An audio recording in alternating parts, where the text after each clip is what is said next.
Welcome to this webinar organized by the Middle East Institute, National University of Singapore. My name is Asif Shuja and I will be the host today. We are organizing this webinar on the title Turkey's Middle East Ambitions and Regional Role. In total, we will actually be looking at what exactly is making Turkey back into the spotlight. What are those issues which are coming back again associated with Turkey? And all those issues will be discussed by our panel, which we have set up today for today's webinar, which includes Dr. Omer Aslan, who is an associate professor from Ankara Yildirim Beyazıt University in Turkey. The second panelist is Professor Shehram Akbarzadeh, who is a convener of the Middle East Studies Forum, Alfred Deakin Institute, Deakin University, Australia. Our third panelist is Dr. Omer Anas, who is Assistant Professor, Ankara Yildirim Beyazıt University, who also happened to be my former colleague. And our fourth panelist is Mr. Gokhan Ereli, who is actually representing his own colleague, Dr. Ismail Numan, who is stuck because of some emergency. And Mr. Gokhan Ereli is the Gulf Studies Coordinator from ORSA, that is Center for Middle Eastern Studies, Turkey. So in this webinar, we will have all the panelists speaking for about 10 minutes or so, after which we will have a question and answer session. And I will request the audience to please direct their question to the MEI event, who would be directing them to me so that I would be able to ask those questions. So without further ado, I would hand over the floor to Dr. Omer Aslan for his presentation. Thank you, Dr. Omer. Dr. Asif, thank you very much. Thank you for the invite. I would like to give my thanks to Middle East Institute for organizing this webinar in the first place. And also, I would like to thank my co-participants too. I'm sure it will be a very fruitful discussion. So let me just state in the beginning that I think when we look at the past, we see, of course, two periods in which Turkey had ambitions for the Middle East and North Africa. And by ambitions, of course, I mean big ambitions to be a regional player in the region. And the first, I think, period was, as many people may remember, was the 1950s, in which Turkey acted with its Western allies and tried to shape the region in terms of this Cold War alliances, of course. Turkey was a member of the Baghdad Pact and wanted to bring more members, more states from the region to that pact against communism. And then the second, of course, I'm not going to go into details of this because I think we would like to focus more on the regional politics in recent times. And then the second period, I think, in which Turkey had ambitions for the region was the second part of 1980s and early 1990s, I think, in which first Prime Minister and then President Turgut Özal basically pioneered and spearhead this process of Turkey using economic interdependence, using its economic clout, or establishing economic clout first and then using that for the region, and try to basically use that, but of course, again, in line with the Western allies. So Turkey did a lot of things again in this period, supported the US-led coalition in the first Gulf War. But of course, on some issues, Turkey also departed from its Western allies, especially in terms of whether Syria was a threat to Turkey's security in that period.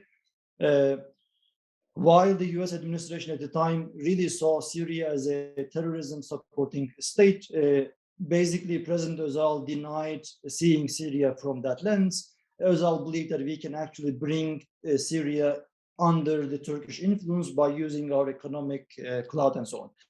Of course, by ambitions, my understanding of ambitions is more like an active policy. It's not like reacting to the events, because again, if you understand ambitions as a reaction to events, especially securitizing and so on, then the 1990s too may count as Turkey being ambitious, but that's not my understanding really in that sense. having a proactive policy towards the region.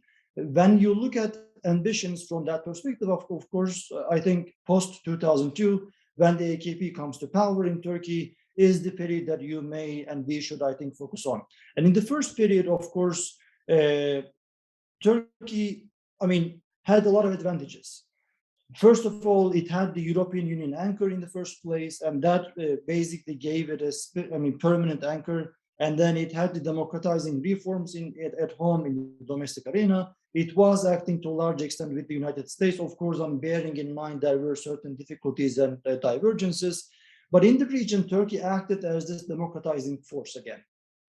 So Turkey, after 9/11, given this global new climate, Turkey was very much forceful. But again, using not, when I say forceful, not military force, not coercion, but more diplomacy, mediation, negotiations, and trying to push the region by using its, of course, soft power into a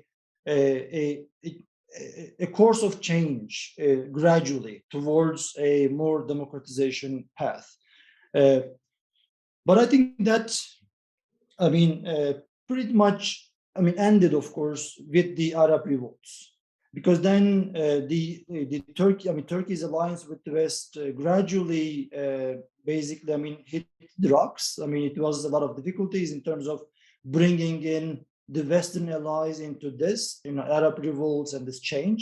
But Turkey at the same time really believed, and I think grew overwhelmingly confident that now the new period is basically, so this, the kind of change that Turkey wished for the region really was coming true. So Turkey was now becoming this regional boss. Turkey believed basically it would be the eminent regional player in the region, while all of these authoritarian regimes were one by one almost falling. But of course, that did not come true.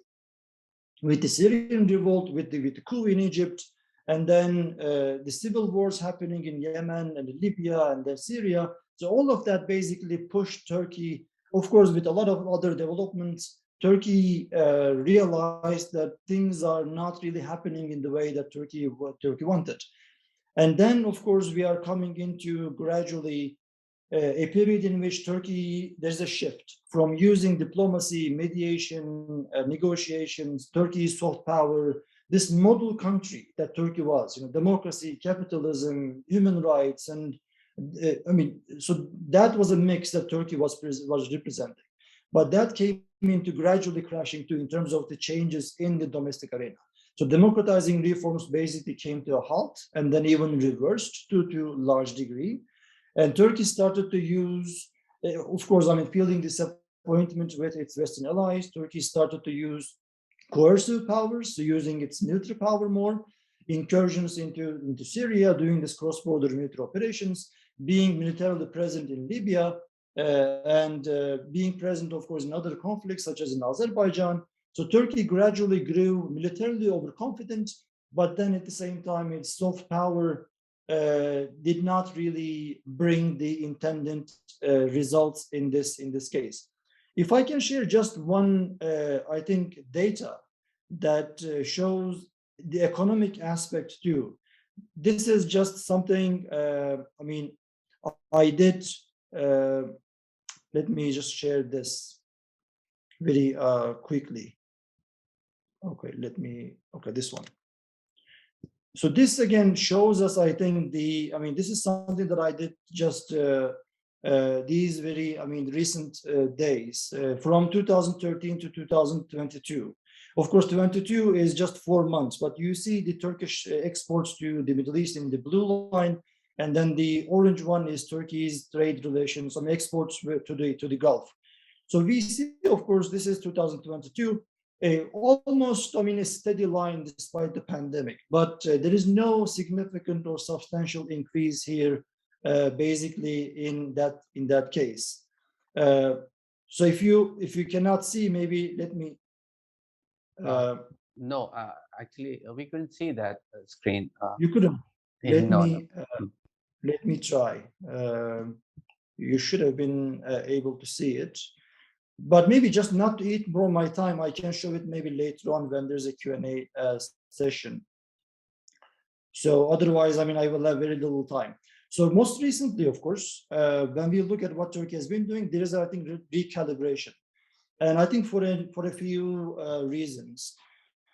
One, obviously, is economic difficulties that Turkey has been experiencing, especially for the last few years. I think economic decline began earlier, but for the last few years, Turkey needs, well, foreign currency, and Gulf investments can help in that regard. So that's why, in terms of Turkey's Middle East ambitions, Turkey is now, I think, leaving behind these coercive tactics and try to reconcile with especially the Gulf allies or Gulf partners or Gulf friends, for, again, to basically address these economic difficulties. Because, again, from the West, these economic difficulties has not been, I mean, Turkey has not been able to solve these with its Western allies in this sense. And the second reason that is, I think, interrelated with this is the security aspect. And here, I think there's a continuity too. So recently, President Erdogan has been talking about how the Gulf security is Turkey's security. So he equates the Gulf security with the Turkish security, and that, of course, brings him into how Turkey can help in terms of arms exports, and not guaranteeing fully, but giving certain guarantees in terms of security to the Gulf friends, UAE and Saudi Arabia. And I think he has in mind exporting Turkish defense industry output these days again. And that could, of course, help in terms of foreign currency, these arms sales and so on. So he has that, I think, in mind as well. But there is, of course, I mean, there are moral costs. Maybe just in 1 minute, if I can recapitulate these in the QA session, maybe I can expand on these. There are, I think, moral costs in the sense that, first of all, I mean, Turkey has to sacrifice from what it represented, of course. I mean, in the 2000s, what Turkey represented was this basically model in which, democratizing country, a Muslim majority country, capitalism, individual rights and so on. But now today there's a shift from this. So this is, I think, the largest, I think, moral cost that Turkey has. The second one, obviously, Turkey has had to abandon this, Khashoggi case when it wanted to reconcile with Saudi Arabia. So that, of course, is something that Turkey had to reconcile, to surrender or to leave behind. The second, I think, there will be a pressure too in terms of if Turkey wants to reconcile with Egypt, the Egyptian exiles living in Turkey and their business, their media and so on, that will definitely come into the picture. So this will put a pressure. And then we should, of course, talk about the refugees too. And then remember, in connection with the refugees, Syria still remains a problem. So that will continue to basically put pressure on the Turkey's new, more modest, let's say, role in the region, and then the limits, of course. So will the new, let's say, Turkey's role in the region, which I think will be an impartial, a modest role to play in the region, will that, of course, spill over to certain areas? Turkey still militarily is present in Libya. Turkey is just going to do, I think, very recent, is coming days, a military operation into Syria. So Turkey, had ambitions for the Horn of Africa. So, the spillover, I think, will have limits. So we will see how that also plays out. And finally, I will finish with this. I think there will also be a populist limitation too, in terms of a populist government basically trying to, of course, always sell to the Turkish domestic consumption that Turkey is following an anti-imperialist or anti-Western. So these are, of course, interchangeably used in the Turkish government's lexicon. So the government will need a topic that it has to sell to the domestic public consumption. And that is, of course, that changes. That changes from the American, this priest Brunson, to now these days NATO, Sweden, Finland, and their entry into NATO. So there will have to be one topic that the government will always say, I'm standing upright. So I'm keeping Turkey's interest basically at heart. So we will see if that plays out in Turkey's ambitions for the Middle East and relations with the Middle East. With that, thank you for the toleration. I have exceeded my limits a bit. Maybe I will revisit some of those issues in the Q&A session. But thank you, Dr. Asif. Sure. Thank you so much, Dr. Omer. It was very insightful background that you have laid out for all of us today. And, from our personal experience as an observer of the Middle East region, we have seen that Turkey finds itself wrong at the wrong places at the wrong time, always. Whether it's Khashoggi issue, of all the places, it was Turkey which became the ground zero. Yeah. These days, we have been hearing about the ISIS leader being, arrested there in Turkey. I mean, it was Ottoman Empire, the center of Islamic Empire, and now this ISIS leader has been there. Well, very recently, just yesterday, the news came up that the tussle between Iran and Israel that is happening, it is becoming a ground zero for that also. And of course, as far as Ukraine-Russia conflict is concerned, we know Turkey is playing a very major role. We know that the new incumbent of NATO, in terms of that, also Turkey is playing very important role. So Turkey is very much in the news, but we also hear that there is a slight confusion whether Turkey is belonging to the West or Turkey is belonging to the East, which is what you have really emphasized very well for all of us to understand. So now, with this baggage in our back, we go to our next speaker, Professor Shahram Akbarzadeh, to enlighten us more on Turkey's regional ambitions and regional role. Professor Akbarzadeh, the floor is yours. Well, thank you very much for having me, Dr. Shuja. It's an honor to be participating on this panel. I'd like to also thank the Middle East Institute at Singapore University for organizing this important panel. Obviously, Turkey's role in the region is very much in the news, and there are conflicting assessments of what Turkey is trying to achieve and why it's behaving like that. I think I'll probably pick up where our earlier panel member left. I'd like to highlight 4 areas that really influence thinking, foreign policy thinking towards the Middle East in Turkey.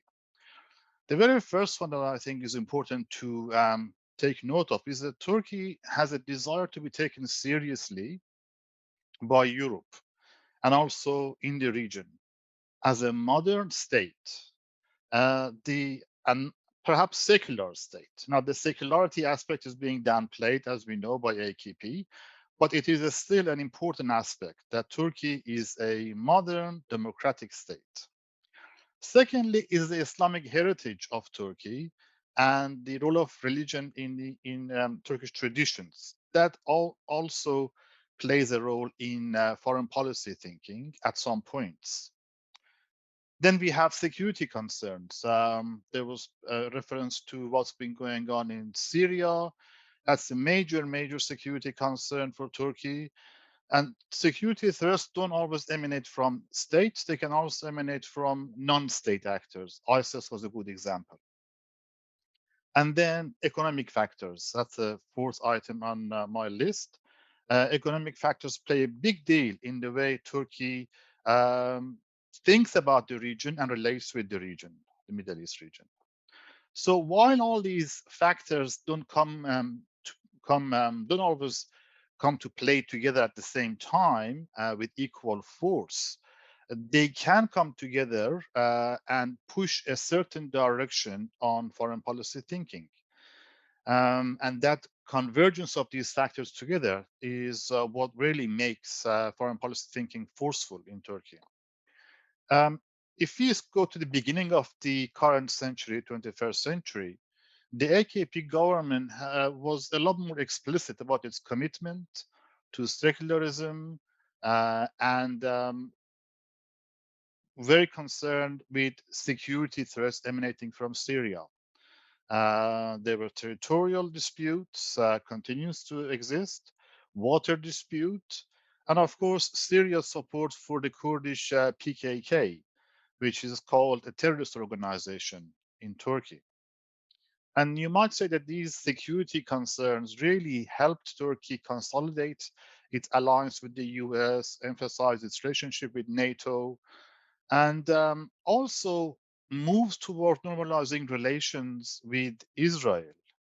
Of course, Israel has been a long-standing US ally in the region, a US partner, and elevating Turkish relations with Israel was expected to strengthen Turkey's alliance, existing, membership in NATO and the United States. So, but diplomatic relations, we have to acknowledge, don't always follow a linear path. You will recall that in 2008, the Israeli war on Gaza ruptured really relations between Turkey and Israel.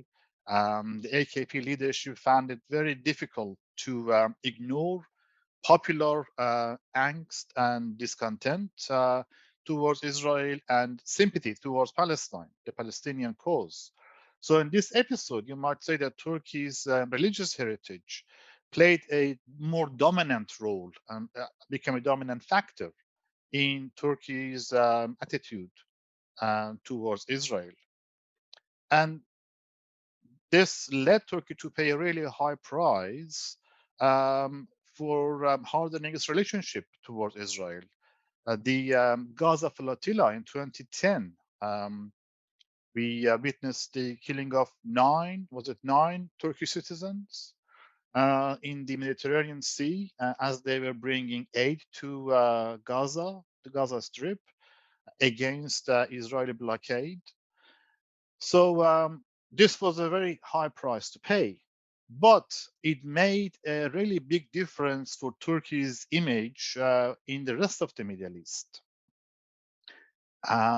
Turkey basically managed to achieve what many Arab states had failed to do, and that is putting Israel's atrocities towards Palestinians on the front page of international media. And this, of course, naturally brought Turkey respect and praise at the grassroots level throughout the Middle East. It was a major boost to Turkey's standing. I'd also send a strong signal that Turkey is part of the region, part of the Middle East. So you might say that the stars were aligned for Turkey in this period, 2010, 2011. Soon after the Gaza flotilla incident, a wave of popular unrest, popular protest, spread across the region, the Arab Spring, and with calls for democracy, calls for political representation, and calls for a change, major political change. Of course, the Arab uprising was a leaderless movement, as has been documented, but both Iran and Turkey tried to claim leadership in their own way. And it was very clear that Turkey had the advantage. AKP had come to power through a ballot box, and it was widely respected as representing a modern democratic model of Islam in politics. And that made it very attractive to Muslim Brotherhood, which also gained prominence in Egypt, if you recall, following the Arab Spring in Egypt.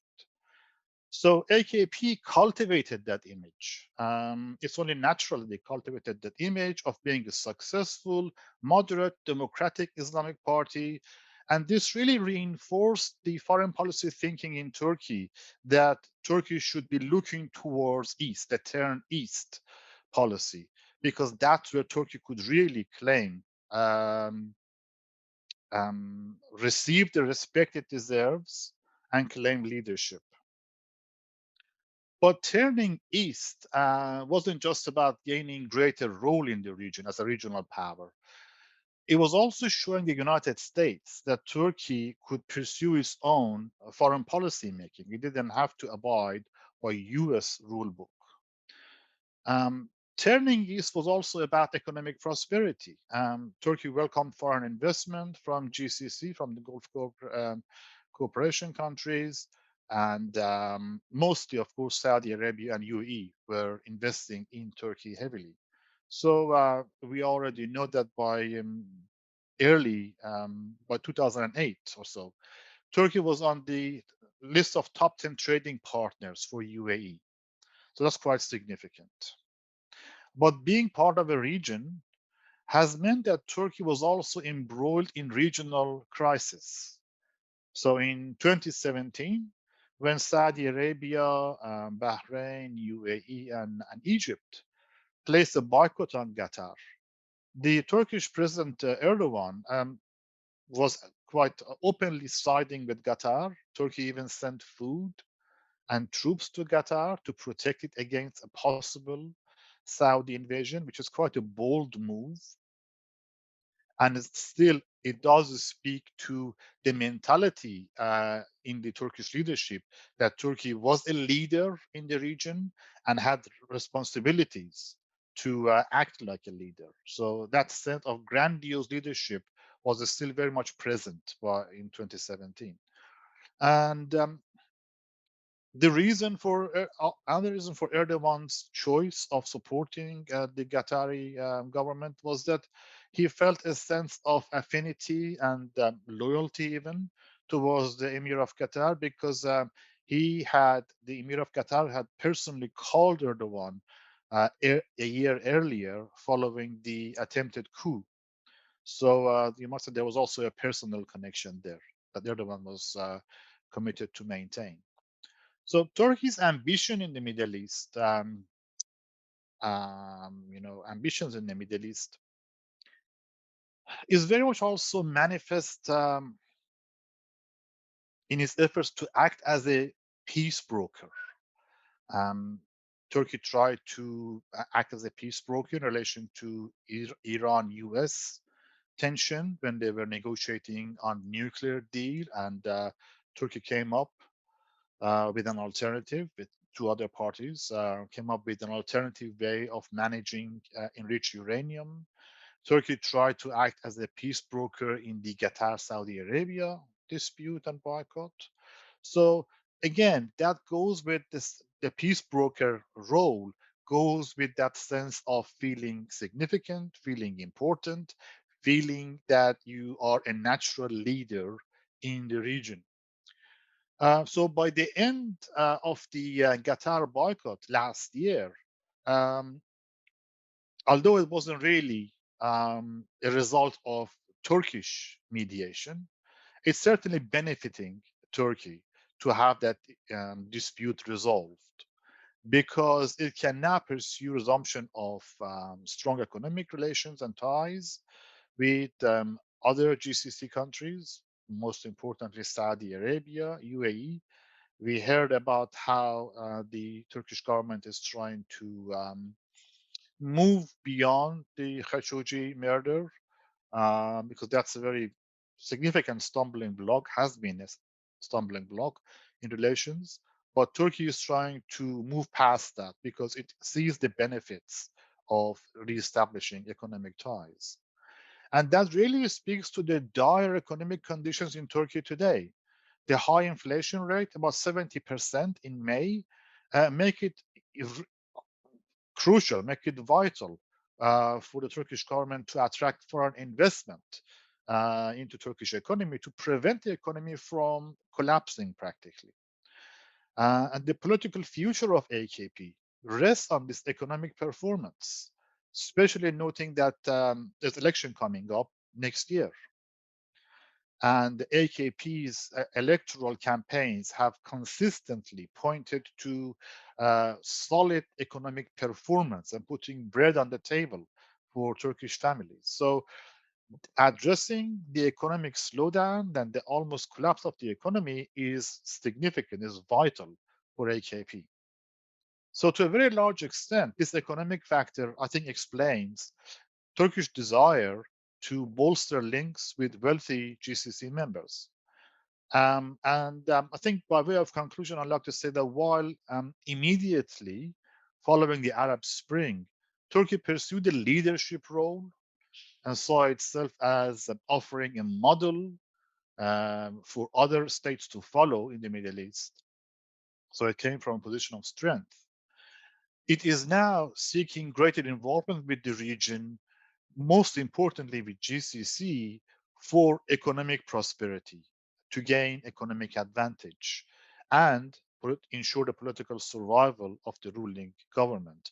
In other words, it's looking to the Middle East from a position of weakness. And I'll let you stop there. Thank you. Thank you so much, Professor Akbarzadeh.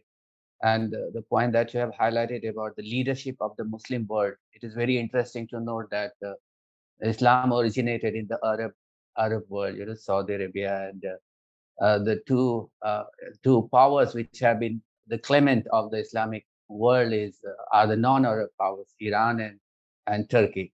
If someone asks me what is the importance or significance of understanding Turkish politics and its international relations, I think that is one of the very important issue, leadership of the Islamic world, because how the dynamics will be into play amongst these different powers that will actually shape much of the Islamic world. So with these further insights, now we go to our third panelist, Dr. Omer Anas. Dr. Omer, the floor is yours. Thank you very much, Dr. Asif and Middle East Institute at National Singaporean University of Singapore for this wonderful opportunity to share my thoughts on Turkish foreign policy and Turkish ambitions in the Middle East. If I have to organize my thoughts on Turkish foreign policy and especially Turkish ambitions in the Middle East, I would define them into three sections. First, the fundamentals of Turkish foreign policy. And I ask this question whether the fundamentals of Turkish foreign policy are changing or have changed or not changed. And I see a lot of overstatement on the changes which are taking place in Turkish foreign policy. For example, the key threat perceptions, the fundamental sense of insecurity and security, whether they have changed or not. If you see that they have not changed at all, they are mostly intact, unchanged, and they are still defining the Turkish foreign policy and especially its strategic perspective in the same fashion. So I will talk about these fundamentals. Then the capabilities which Turkish foreign policy and Turkey as a state has to achieve and to do something, which Dr. Omar Aslan has talked about the ambitions. So I will come to that part as well. And then the limitations which Turkish state has in achieving these ambitions. Of course, there are certain limitations which must be recognized. In this sense, let us come to the fundamentals. For example, if you see the Middle Eastern, there is a lot of overstatement on Turkish foreign policy. Before 2002, before the arrival of Erdogan, there was limited talk about Turkey. But after that, especially in the last 10 years, if you see Western newspapers, Middle Eastern newspapers, Asian newspapers are full, and televisions are full with debates on Turkish foreign policy and Turkey. But if you see, these debates are carrying certain questions. For example, does Islamism, if Islamism is really shaping or changing Turkish foreign policy? So Islamism appears, Pan-Islamism appears as a key reference in the changing or so-called changing the so-called ambitions of Turkish foreign policy. And then you see a similar word, new Ottomanist shift in Turkish foreign policy. And then you also see similar expansionist or other ambitions for Turkish foreign policy. In all these ambitions, you don't see enough substance, and not substance because Turkey does not have the capability of exercising such policies. Turkey does not have. Turkey has serious limitations in exercising such policies.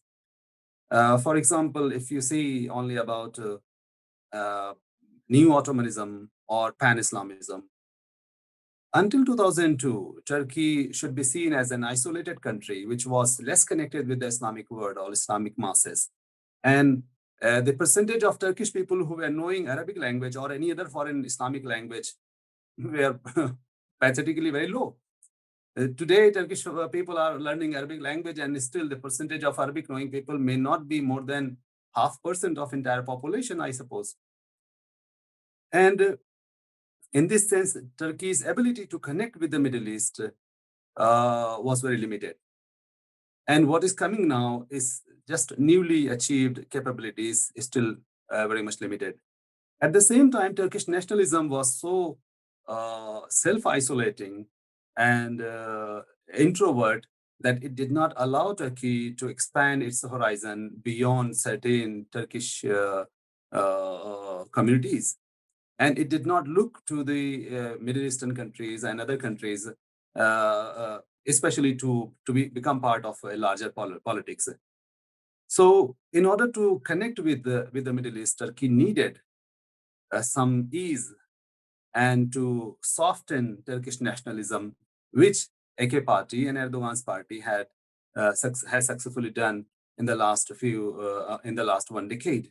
And Erdogan's party has offered a package of perspective in which it can easily accommodate various aspects of Turkish policy, especially the nationalist, the secularist, the liberals, and Islamist and conservative. All of them can be seen represented there. So in that sense, if you ask this question whether Turkey is changing these fundamentals, whether Turkey can change these fundamentals, I don't see that Turkey can change these fundamentals. The sense of insecurity and security, for example, to look Europe and America and other countries with suspicion, it is still there. Once upon, for example, the Kemalist foreign policy was based on the fundamental that the Treaty of Sevres was taking the entire Turkey, and it was trying to isolate Turkey in a small a village like Anatolia to make a Turkish state there, and which Mustafa Kemal forcefully, powerfully snatched from their hands and established a Turkey which today is on the map. So in that sense, Turkey has this feeling that someday these Western countries can claim, can question, and can think otherwise on the territorial unity of Turkey. So that sense of insecurity remains as a major determinant in Turkish mindset. And that is why to remain stable and stronger from inside remains as one of the most important objective of Turkish foreign policy, because they see that they in future can face some challenges. So in this sense, you don't see much departure in Turkish foreign policy. At the same time, if you see limitations, Turkey in the past decades has been, for example, economically, Turkey has been isolated from the world. And then technologically also, it has been dependent on Western countries. Its market was, export market was limited. And its own economic and especially the middle class was not emerging. The local economy was not vibrant. So these limitations were there. And these were the limitations which were hindering Turkey's access to Middle Eastern markets and other markets and to connect with the Middle East. So there was no question of becoming ambitious. So in Erdogan's era, a vibrant middle class, especially what we call here Anatolian tigers, have emerged, who have led who have formed a new bourgeoisie class in Anatolia, who have been successfully connecting with the Middle Eastern societies. And these are the people who are also conservative, and they are connecting with the Middle East. So they are trying to understand the Middle Eastern societies and becoming more and more exposed to these societies. If you see, for example, if you see the Turkish diplomats in the Middle Eastern countries, how much they are connected with social activities also, and they are really trying hard to understand these Middle Eastern societies, which was once upon a time, I should say, a limitation. And then there are certain strategic limitations which Turkish state has and Turkish foreign policy faces in the region. For example, the dominance or the supremacy of Egypt and Saudi Arabia in the region, Turkey has been unsuccessful by and large to break the supremacy or the centrality of Egypt and Saudi Arabia in the region. Turkey has been trying to become a third party at par with Saudi Arabia and Egypt, but rather United Arab Emirates has taken that third place, not Saudi Arabia, not Turkey. So in that sense, this is one of the strategic limitations which Turkey has been facing in becoming more ambitious in the Middle East. And then if you see on capabilities which Turkey has been trying to enhance, especially, for example, I have mentioned that economic capabilities have increased, and then Erdogan has focused on defense technology investments in defense, and so it has made limited achievements, and so much that it can export, and Erdogan has decided some decisions which can connect or which can bring Middle Eastern and Turkish security concerns at one platform. And as a result, Turkey has been successful in expanding military-to-military relations with the Middle East, which is one of the achievements of Erdogan's Middle Eastern foreign policy, but is still short of what we call as ambition or a big achievement or a major breakthrough. It is not making that big breakthrough. On one more achievement, which I should say, as I said, the people-to-people relations have also increased. There are more and more Turkish people who are aware of Middle Eastern issues. And of course, the Turkish drama, television, and all the entire soft power industry is also contributing in bringing Turkey and Middle Eastern countries together and closer.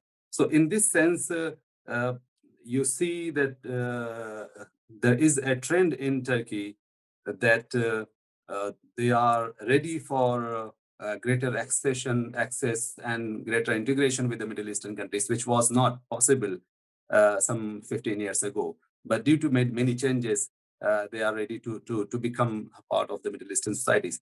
So now Turkey is facing another challenge. Many people are saying that there is a Middle Easternization of Turkey, which is taking rapidly, or Turkey is shifting from Europe or from the West or from other axis of which it was once part.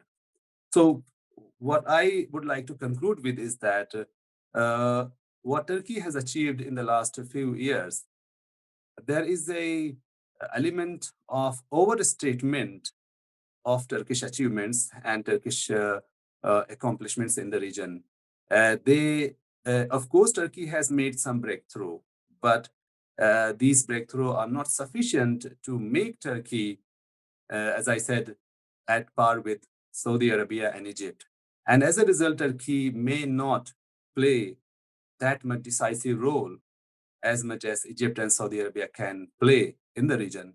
And realizing these limitations, and of course, Turkey was overjoyed by the Arab uprisings and saw an opportunity that it can do something to find a good place in the region. But after realizing that Turkey may not achieve that status very soon, so Turkey has now started another process of rapprochement with these key players in the Middle East. So again, Turkey is back to 2008, 2009, or 2010 foreign policy with the Middle East, based on the recognition of key players of the region and achieving some of its economic and defense-related objectives in the region. And in that sense, the Turkish ambitions in the Middle East, again, now limited to more economic and partially defense export-related ambitions, and not really in the sense which we listen as Islamist, pan-Islamist, or Ottomanist expansion of the Turkish foreign policy, which is, I do not see it is heading anywhere. So here I will stop, and I would love to see and listen comments and questions in Q&A session. Thank you very much. Thank you so much, Omer. And exactly that is the purpose of organizing this webinar or events like these, to understand what actually lies underneath the mention that you have made of those overstatements. We actually have to see what is that 2/3 part, which is underneath, not just to look at the first part of the iceberg. And from your presentation, one more question emerges. When we talk about Turkey's ambition, are we really talking about Turkey's ambition or President Erdogan's ambition? So maybe that is also something that we might discuss a bit later. But before that, we hand over the floor to our fourth speaker, Mr. Gukhan Ereli. Please, the floor is yours. Thank you, Dr. Asif. It is a great pleasure and opportunity to be with you today and discuss Turkey's Middle East policies with you. Thank you, National University of Singapore Middle East Institute. Normally, I swiftly prepared a two-part presentation, but I think it is better to only focus on Turkey's foreign policy rather than how it is shaped in the last years in detail. Our esteemed speakers also pointed out these issues. So I think there is no point in discussing these historical perspectives again. So I would like to talk a little bit about Turkey's expanding footprint in the region and Turkey's influence in terms of its interlocutors. First of all, I would love to state that in these periods, in the last 2 years, in the last 3 years, Turkey increased its scope of its, Turkey actually increased its scope of influence geographically, first of all. For example, close relations with the Gulf countries, again, ongoing operations and activities in Iraq and Syria, development of relations with Libya, Algeria, Tunisia in North Africa. Also, in addition, Turkey's effectiveness in the region and in these processes, also in the Caucasus, in the relationship with European Union due to immigrants and any other stuff that you know, and other regional political instability issues and the relationship with African countries as a whole show the dimensions of Turkey's foreign policy, first of all. And also, along with Turkey's expansion of its influence geographically, I think Turkey expanded its influence diplomatically, in a diplomatic way. In addition to these policies, I think Turkish diplomacy has had effective results in the relations developed with many different countries in the recent period. Say that Armenia, say that US, say that Greece, say that Gulf countries. Turkey, I think, which went into a model partnership climate in relations with Qatar, ensured its political normalization with Saudi Arabia again, United Arab Emirates again, and also, as you know, there is these normalization processes with Turkey on the one hand and Egypt and Israel on the other hand. In this period, I think, along with the relations Turkey has developed with Gulf countries, Turkey has also increased its contacts with the near neighborhood countries.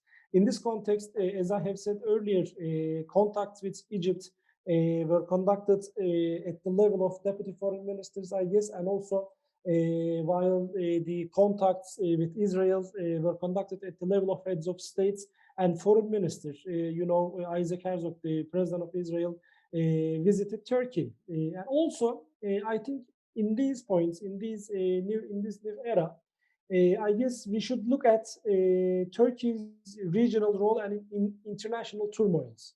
In terms of these global events, the restoration of Turkey's bilateral relations, I think, have also strengthened Turkey's geopolitical importance and diplomatic prominence as a center of facilitation mediation. Also, Turkey has some setbacks. We can talk about these Q&A sessions, but I think the most important points we should look at are these. Say that the Russian invasion of Ukraine, you know, it has been the most significant development that has lately strengthened Turkey's relevance as a NATO member, both in the eyes of the Eastern countries, both in the eyes of the Western countries. Again, as you know, while Turkey has been opposed to Russian invasion of Ukraine, since the occupation, since the invasion began, it has also been opposed. It has also opposed the full exclusion of Russia in the European security architecture. In that period, Turkey conducted separate diplomatic actions and outmaneuvers with leaders of and officials of both Russia and Ukraine. And I think Turkey, by bringing Russian and Ukrainian representatives to Turkey, became the regional and international focal point for resolving the political and diplomatic crisis. And I think these policies and these regional landscape that made Turkey as an important facilitation center again, helped Turkey to become again a regional power in the Middle East. Of course, I can say that due to its bilateral connections, national security, and foreign policy in a war environment, because I think we can say that Turkish foreign policy is conducted in a war environment, because in the north, Russia and Ukraine are fighting. In the south, Syria, Iraq, there is this processes, and also east. Not only in the east, there is always war in Turkish foreign policy environment. I think at this period, Turkey has not leaned toward one side, not just west only, not just east only. You can also detect this on the Russian and Ukraine issue. Also, another issue is like, even though the countries like Sweden and Finland applied to join to NATO after becoming more aware of the Russian military danger as a result of the invasion, Turkey's position at this point demonstrates that the benefits that the Russia and Ukraine conflict may offer to Turkish interests. Turkish foreign policy makers, I think, reaped these benefits from the Russian and Ukraine conflicts. Also, Turkey as the second largest army in NATO, which is the world's most significant military alliance, and one of the nations physically closest to the Soviet Union at the time, opposed Sweden and Finland's bid to join NATO, to understand that security is indivisible in our region and in our times. With this stance, I guess, Turkey does not take a position that completely excludes Russia from the European security architecture. It not only does not jeopardize future cooperation between Turkey and Russia, because Russians also know that Turkish persons, Turkish policymakers also know that there will also be a post-war period in our environment. Turkey also allows Sweden and Finland, I guess, to assist Turkey in its fight against the PKK, YPG, and PYD, which has long been the Turkey's most serious security issues. Also, I think the issue needs to be evaluated in keeping in mind that the future evolution of this process, I guess, will reveal NATO's new security paradigm as well as Russia's new role in the world. In all of this framework, I think there is no need to expand on these issues. It is seen that Turkey is one of the most important actors in the changing and transforming Middle East and European security architecture. The developments in the Middle East, in North Africa, in Caucasus, Central Asia, and Europe affect Turkey. And I think it is important to argue that the evolution of Turkish foreign policy and diplomacy also affects these regions. Also, Turkey, at this point, I guess, emphasizes that peace and stability should be valid for everyone, and emphasizes that the integrity and the indivisibility of security. We see this issue, the indivisibility of security, the integrity of security in the Sweden, Finland's bid to join NATO. Also, it makes Turkey makes foreign policy moves accordingly in this environment. In this context, Turkey's relations with Russia are as important as its relations with the United States, I can say, and also the more important the relations with the European countries, the more important the relations with the Middle East countries for Turkey. So I think there is no need for us to draw a line, draw a dichotomy that Turkey belongs to East, Turkey belongs to West dichotomy. At the same time, I think it can be seen that Turkey is on the way to become the center of diplomacy, facilitation, and mediation. Of course, this does not mean that there can be no power, there can be no country and foreign policy making stuff that could be the center of the mediation. But I think that Turkey is on the way to become maybe a regional center for facilitation and mediation and others. Because as you know, I think Turkey does not exclude this perspective, because as Umair Hocam has argued, there is also Saudi Arabia, there is also Egypt, and there is also United Arab Emirates. We have Turkey has moderated its relations with these countries. I need to argue and I need to reassess that. My this argument does not exclude there can be any other mediation facilitation center. Also, I think Turkey's diplomatic, with its diplomatic mission spreading increasingly over large areas, especially it is neighboring areas, Turkey and also its discourse advocating sovereignty, sovereign equality, I can say, in foreign policy and security for all, will become one of the major powerhouses of mediation and facilitation.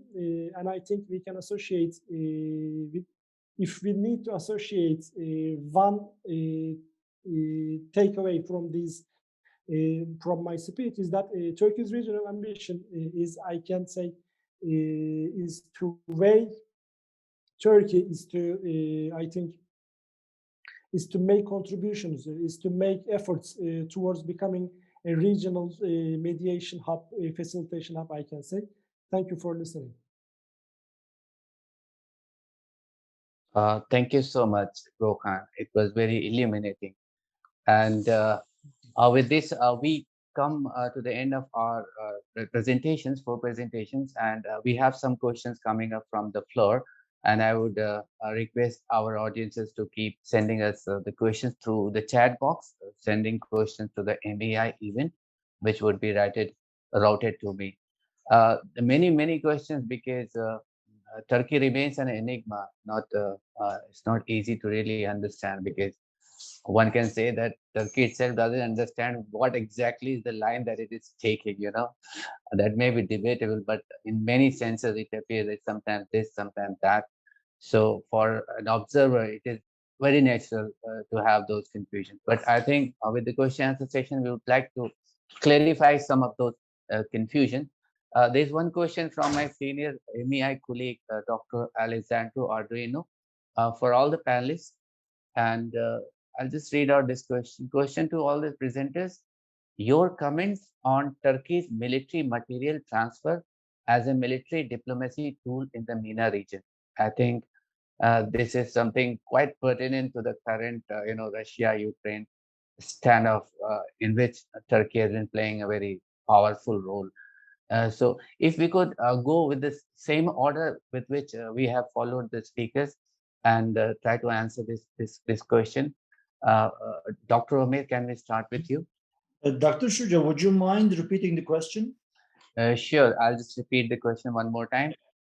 Your comments on Turkey's military material transfer as a military diplomacy tool in the MENA region. So that is the question from Dr. Alexander. Yeah, I think that's very relevant, because I mean, when again, if we review Turkey's engagement overall, I think with the region from the moment that the AKP came to power, the kinds of instruments that it used or it has used, I think, has shifted. So, I mean, arguments about Turkey's possible mediation role, perhaps in the region, especially between Saudi Arabia and Iran, has been, if our audience has been able to watch Turkish politics closely, that question, whether Turkey can mediate, for instance, between Saudi Arabia and Iran, has been recently posed to President Erdogan. he was asked if Turkey can again, like before in the past, be a mediator in the region, for instance, about against Saudi Arabia and Iran. He said, of course, why not? We are all, Muslim brothers and we are all friends in the region and so on. But I think that's, again, a bit far from the truth right at the moment. I think Turkey is not at the moment, at least, is positioned to become a mediator in that case.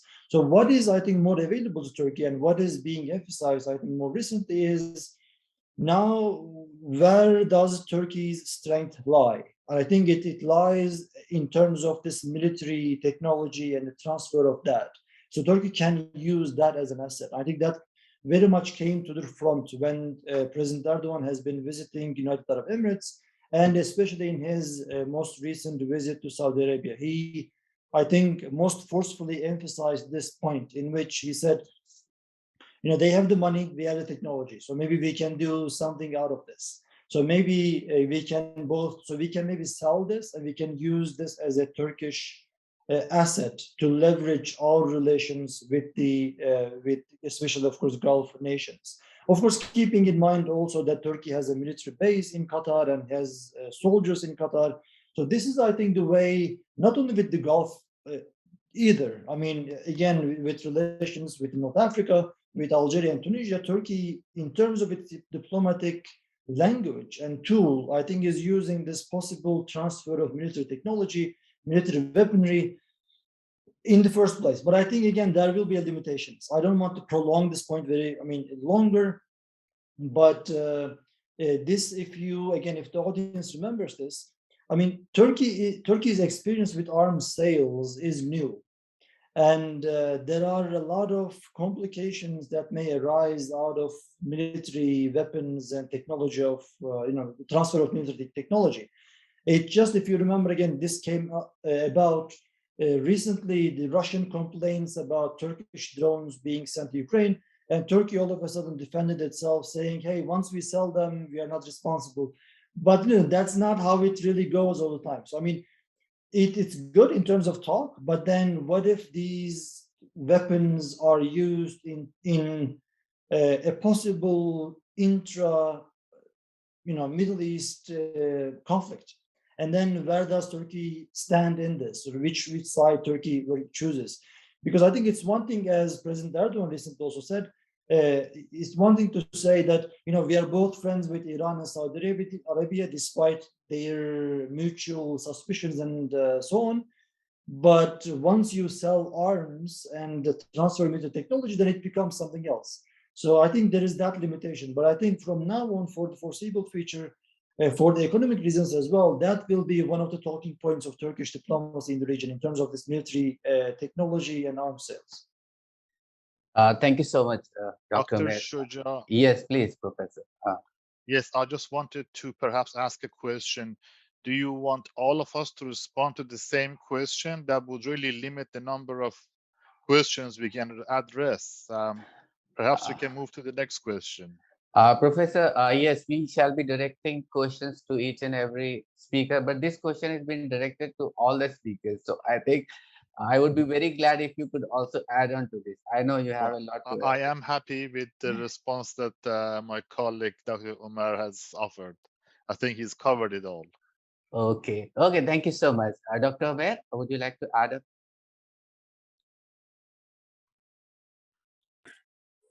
I think that I have some different perspective on this. Turkish defense export have made big news in these years. But one thing is still very clear, that Turkey cannot be a replacement of any of the European defense exporter.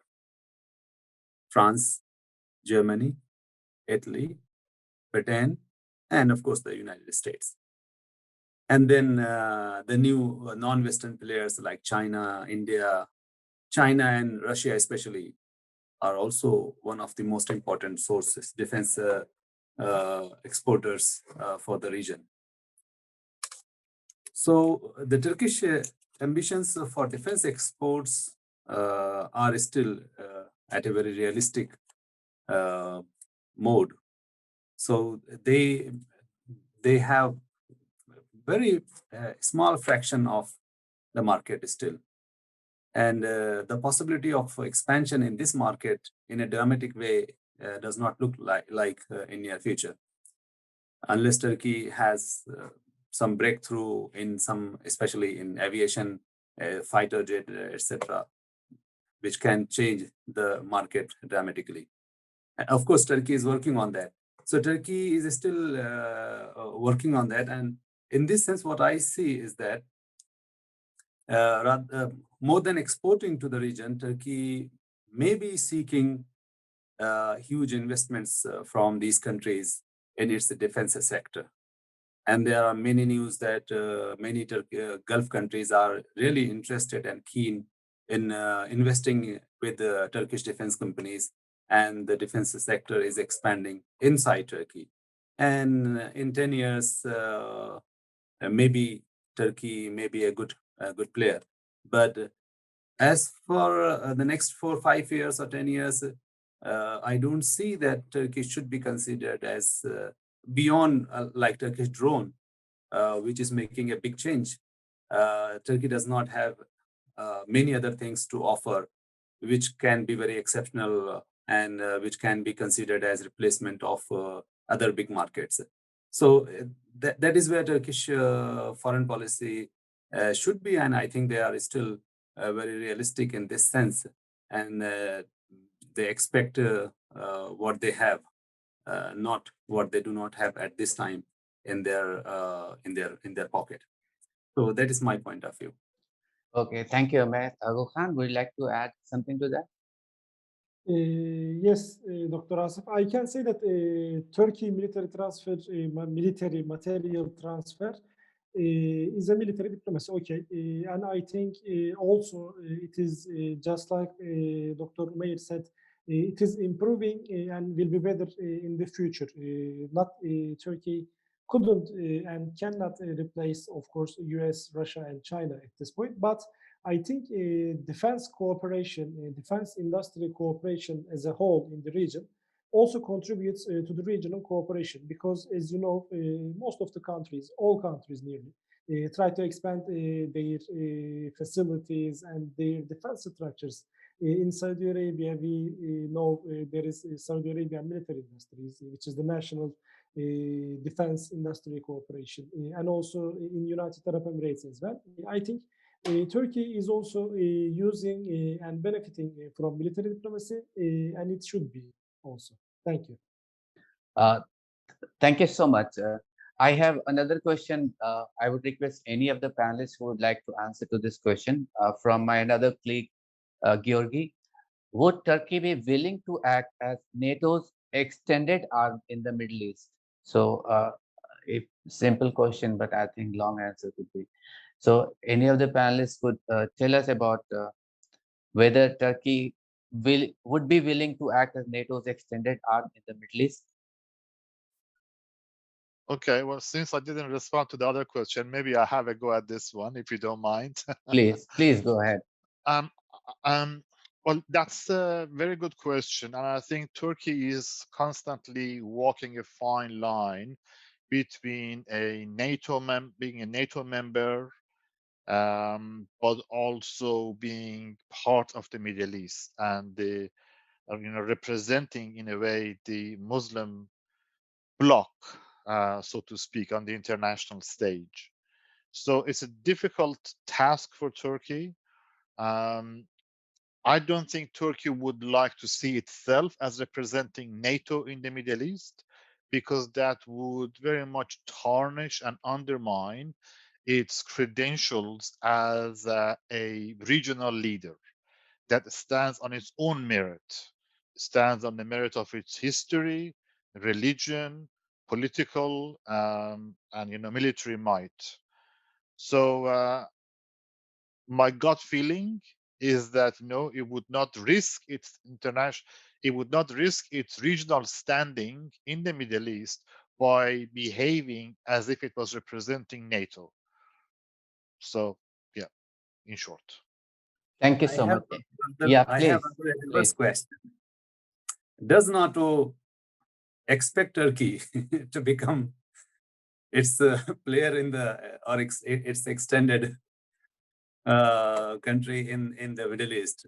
So even NATO does not have this kind of expectation and does not want to see Turkey in the. And what we should be really considering about the role of NATO in the world politics is that there is no NATO at all.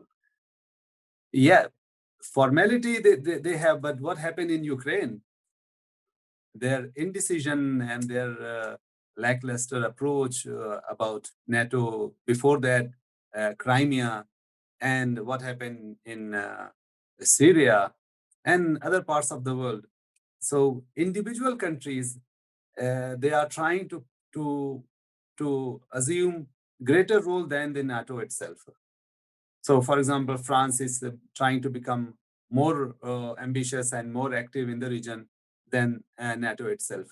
So, individual countries in NATO are trying to are competing with each other. So, you can see a greater competition between France, Britain, and Germany in the Middle East. And they agree on one point that this competition should not be joined by Turkey as an individual country.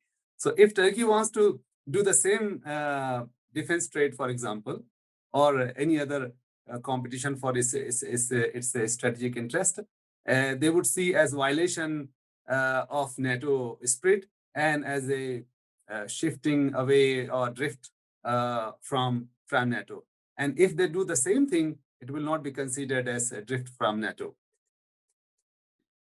Yes, a very interesting point. One example that I can see is Afghanistan, where United States, NATO, all of them were participants.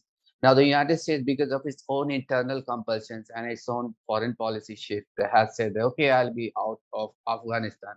Now, the other, coalition partners, especially NATO, if it wants to remain engaged in that region, then what would it do? It might go on the do the piggybacking. That could be a scenario, I think, when that could be visualized. But any case, is there any other panelists would like to join on this? Maybe I may just very briefly, and I think to that question I'll give the most social scientist response. I think it depends. Depends on, I think, what is being asked, because I think some of the recent moves that I think the government in Turkey has been doing is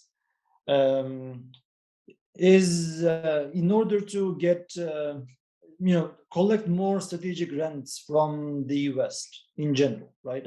So what Turkey stands on the Russian invasion of Ukraine, what Turkey tried to do in Afghanistan in terms of resuming the operation of the airport and then providing the security. Turkey's, I think, stands on Nagorno-Karabakh issue, Turkey's involvement. I think the Israeli rapprochement and then the energy transport, the corridor. Now Turkey now is trying to get these energy to Europe. And then I think many more examples can be found. Turkey wants to, again, show its strategic value to the West. So it depends on what is being asked. If the NATO says, for instance, hey, we need to, let's say, replicate what we did in the early 1990s, and we need to train some soldiers from some of the militaries in the Middle East and North Africa, as in like Partnership for Peace that Turkey happily took part in the early 1990s. That, for instance, could be a harmless, good way of Turkey, again, playing a role within the NATO for the NATO Western purposes. But anything that really puts Turkey into a conflict spot, in, I think, direct opposition with, let's say, China, that could be a sort of a limit, but depends on what is being asked. I think Turkey at this point onwards, for the certain, especially the economic reasons and for the reasons that Turkey wants to prove its value to the West again in certain ways, Turkey may actually do and go with such a NATO mission. But again, it depends on what is being asked. But I don't think they will say no, never at all. Okay, thank you so much, Omer. I have another comment and question from my colleague, Dr. Alessandro.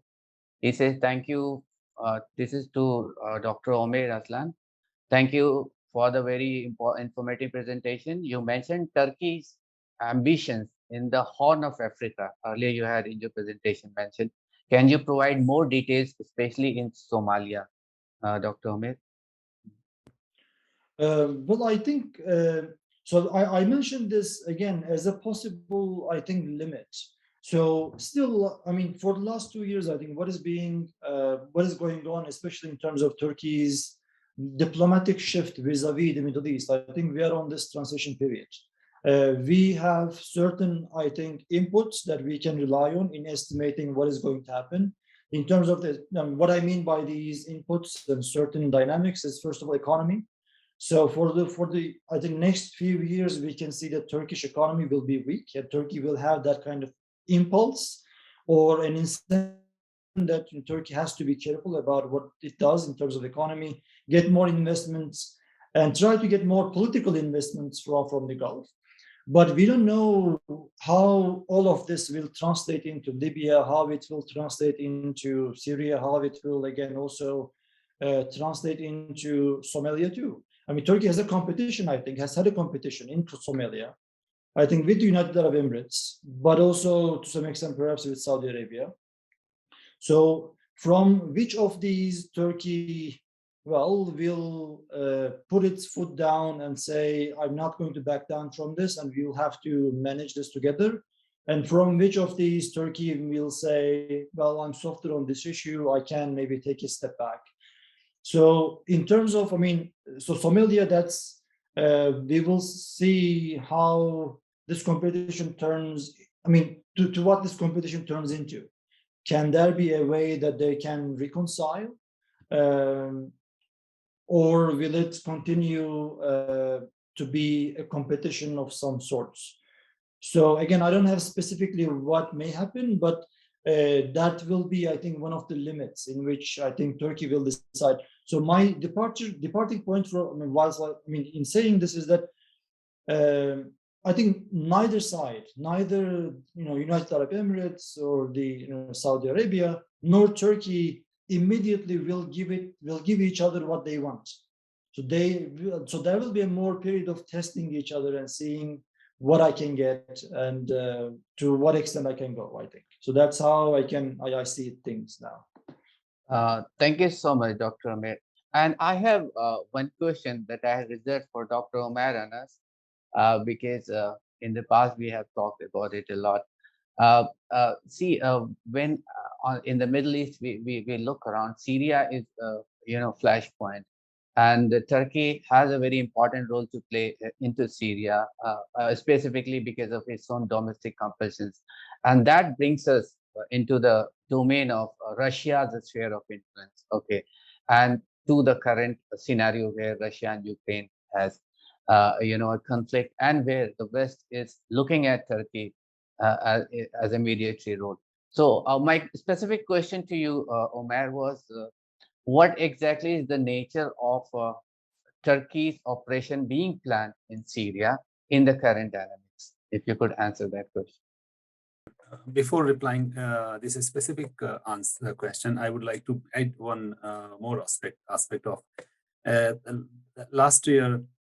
Britain had released its global Britain foreign policy vision, and then Chatham House had published an interesting analysis of that vision.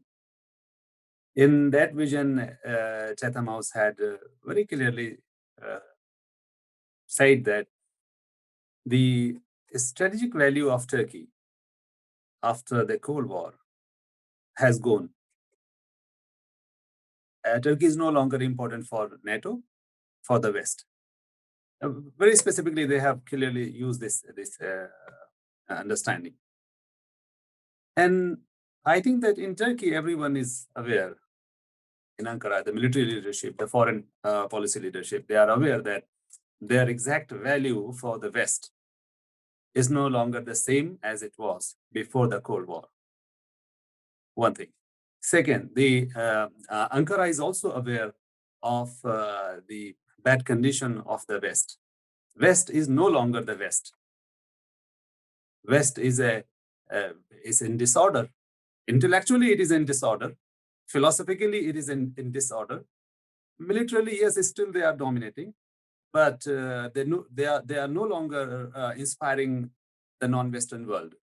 The kind of Islamophobia which is coming there, the kind of illiberal liberalism is coming there, the anti-immigrant policies which is coming there. So the West is no longer the same West which many Westernized Turks would always wanted to be part of.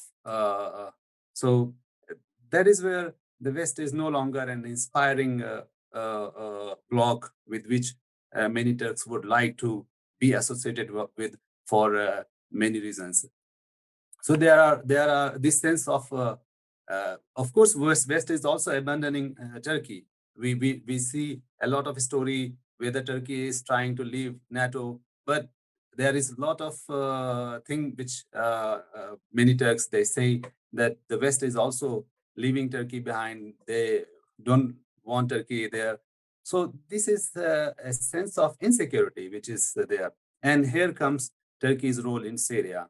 So when they see that a small statelet is being planned in Turkey's southern border, and this is not just a rhetoric, but practically the biggest amount of heavy arms which have ever been given to a non-state actor anywhere perhaps in the world, maybe in recent history, it is only to the YPG, the offshoot of PKK, internationally banned a terror group. So with this kind of support from the West to a non-state organization, non-state militant group, and American military leadership is in direct communication with them. So there is a sense of panic among Turks that if the West has thought to allow a small statelet on Turkey's southern border, then what should be the Turkey's response? So as a result, the Turkish view is that they should not allow this to happen ever. And that is why they would rather take a preemptive action to stop that reality. And on this aspect, my understanding is that Erdogan's view is not that much important as much as Turkish military's view is important. Even if I think that even if Erdogan has a second opinion about this kind of operation, but on Syrian issue, especially the southern border security issues, it is Turkish military which would have always an upper hand in terms of deciding an operation or taking any action there, and to stop that threat from becoming a reality. That is why I think that keeping in this thing in mind, the role of Erdogan here is to engage with Western leaders to dissuade them from supporting such a project. And last two operations, by launching last two operations, Turkey has weakened that statelet from becoming a reality. And if Turkey is going to launch another operation in coming weeks, then the rest of part, which is still a long stretch, if Turkey is successful in creating another 30-kilometer deep corridor on the border, I think that the Turkish military will effectively stop the project of a statelet which they want to create. This is the narrative which is dominating Turkish military and Turkish strategic discussions here. And I think that the West must take this seriously, and they should address these concerns before Turkish military is going to launch an operation. And the best way is that to make Turkey primary partner in Syria rather than a non-state organization like YPG. Thank you so much, Omer. That was quite a discourse, and I was expecting that with the depth of knowledge that you have. Okay, the next question we have from our colleague at MEI, Dr. Clemens Che. I'll just read his question. He says, and this is for any of our panelists, whoever would like to answer this question. Among Turkey's recent rapprochement with regional competitors, namely Saudi Arabia, the UAE, and Israel, which one of them do the panelists think will be most sustainable and important? The second part is this period of détente mainly because of the realization that parties need to detach economic considerations from geopolitical frictions? It's a bit long, but I have one reflection on this question, and maybe Professor Akbarzadeh would like to comment on that. Iran doesn't figure in this set of countries, Saudi Arabia, UAE, and Israel. So specifically to Professor Akbarzadeh, I would like to request him to emphasize on Turkey is Iran relation also. But let us pick this question, and if any of the panelists would like to answer, uh, Thank you, please. Dr. Asif. If I may start, I think there's an assumption that those three countries are in competition, and Turkey's relationship with Saudi Arabia, UAE, and Israel would have to be at a competing in a competing scenario. But the reality is that UAE and Israel have signed the Abrahamic Accord. Saudi Arabia is already making all sorts of noises into recognizing Israel. So there is no major contradiction between Turkey improving relations with either of those three.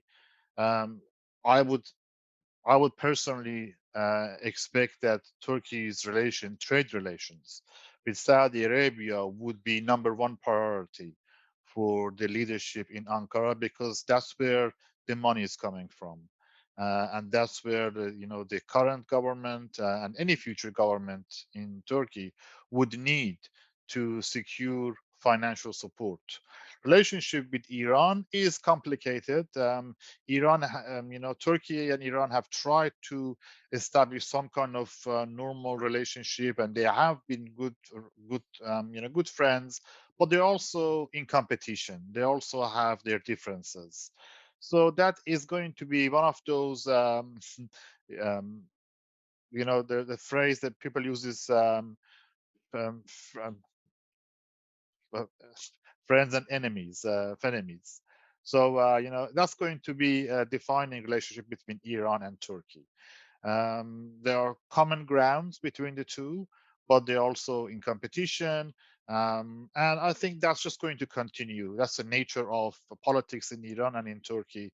That's not going to be overcome anytime soon. But I would expect relationship with Saudi Arabia and the other two, UAE and Israel, would obviously improve, given that Turkey has already dropped its push for a court, a public hearing regarding Khashoggi, given that Turkey has been quite mild and sending the right signals towards Saudi Arabia and UAE, the recent visit by Erdogan, that's all pointing to improved relationships. Thank you so much, Professor. Especially looking at the current state of Turkish economy, I think the economics will prevail over geopolitics. That is quite natural. Any other panelists would like to have one last Dr. word Asif, on this, please? I can jump in here. I can also say that the most sustainable one, the most sustainable normalization climate in terms of Turkey, I can say it is Turkey and United Arab Emirates, because in only 1 year, we have come to even a point where we can agree from a free trade agreement with the United Arab Emirates.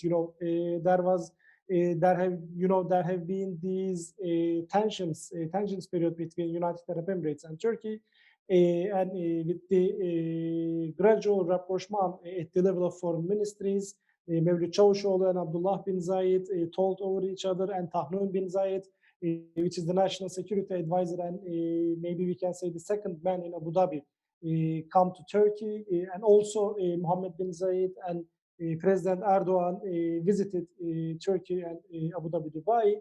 Also, I think these show that both Turkey and both United Arab Emirates behaved pragmatically, behaved in a realpolitik way, and also I think the relation between Turkey, the rapprochement, gradual rapprochement between Turkey and United Arab Emirates could be a model for other regional countries to behave, to have a rapprochement in their dealings, because also, but with Saudi Arabia and Israel, also in the relations between Turkey and Saudi Arabia, in the relations between Turkey and Israel, with these countries, Turkey, I can say, without, I can say, how can I say, the Turkey's relations with these countries will also be sustainable, I guess. But you know, there is many issues, especially the Palestine issue, especially the other security and any other issues with Israel, and also with the other issues with Saudi Arabia. But I can say more tangible steps, smarter steps needed from both Turkey and those countries to make it as sustainable as Turkey-UAE partnership and rapprochement, I can say.